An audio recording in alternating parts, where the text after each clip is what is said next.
75 days challenge day 5 మనకి full day కాబట్టి బ్యాక్లో ఒక 4 వేరియేషన్స్ అలానే బైసెప్లో ఒక 2 వేరియేషన్ అయితే పర్ఫామ్ చేసాం. సో బ్యాక్లో ఫస్ట్ వేరియేషన్ కింద అయితే బెంట్ ఓవర్ బార్బల్ రోస్ చేసాం. దీని తర్వాత అయితే seated rowing with wide grip, ఈ 2 వర్కౌట్స్ 3 సెట్స్ కంప్లీట్ అయిన తర్వాత థర్డ్ వేరియేషన్ కింద అయితే డంబుల్ స్ట్రగ్స్ అయితే పర్ఫామ్ చేసాం. సో స్ట్రగ్స్ అనేవి షోల్డర్లో కూడా ఎంగేజ్ అవుతాయి, అలానే బ్యాక్లో కూడా ఎంగేజ్ అవుతాయి కాబట్టి మనమైతే స్ట్రగ్స్ని పుల్ డేలో యాడ్ చేసుకున్నాం. దీని తర్వాత అయితే స్ట్రైట్ ఆర్మ్ కేబుల్ పుల్స్ అయితే చేసాం.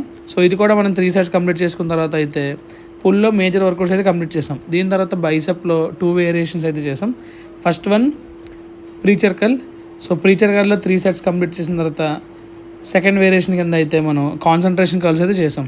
సో దీంతో అయితే మన వర్కౌట్ అయితే కంప్లీట్ అయిపోయింది. సో ఈరోజు అయితే నేను వీడియోలో ఫుడ్ అవన్నీ అయితే నేను తీయలేకపోయాను అండ్ కొంచెం చీట్ కూడా అయింది. అండ్ డే 6 వీడియో అయితే రావట్లేదు ఎందుకంటే నేను జిమ్కి వెళ్ళలేదు. So thank you.